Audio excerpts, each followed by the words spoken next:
इंसानी बस्तियों के दरमियान एक ऐसी मखलूक भी मौजूद है जिसे आप देख नहीं सकते, लेकिन हज़रत मोहम्मद सल्लल्लाहु अलैहि वसल्लम ने उनकी 3 अलग अलग किस्मों और उनके रहने के ठिकानों की पूरी तफसील बयान फरमाई है, जिनमें से एक किस्म आशिक जिन की है, जो सिर्फ आपकी एक छोटी सी गफलत की वजह से आपके वजूद पर कब्जा कर सकता है।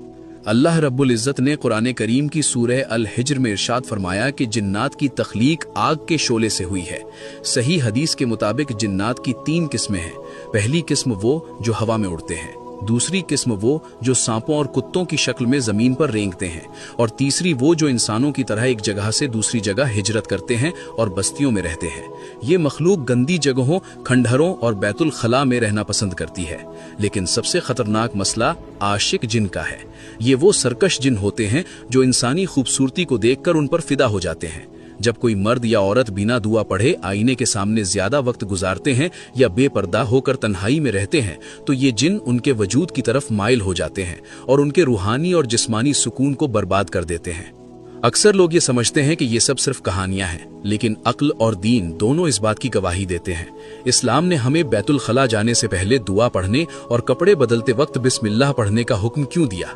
हजरत मोहम्मद सल्लल्लाहु अलैहि वसल्लम ने फरमाया कि बिस्मिल्लाह पढ़ना इंसानों की शर्मगाह और जिन्नात की आंखों के दरमियान एक पर्दा बन जाता है। आशिक जिन का मसला अक्सर तब पैदा होता है जब इंसान अपने अज़कार छोड़ देता है। लोग इसे कल्चर में जादू टोना कह देते हैं, लेकिन हकीकत में ये हमारी अपनी रूहानी हिफाजत की कमी है। आज हमारे मुआशरे में कई नौजवान लड़के और लड़कियां बेवजह की उदासी, चिड़चिड़ापन और शादियों में रुकावट का सामना कर रहे हैं। कई बार मियाँ बीवी के दरमियान बिना किसी बड़ी वजह से नफरत पैदा हो जाती है, जो असल में इसी आशिक जिन की वजह से होती है, क्योंकि वो नहीं चाहता कि उसका शिकार किसी और का हो।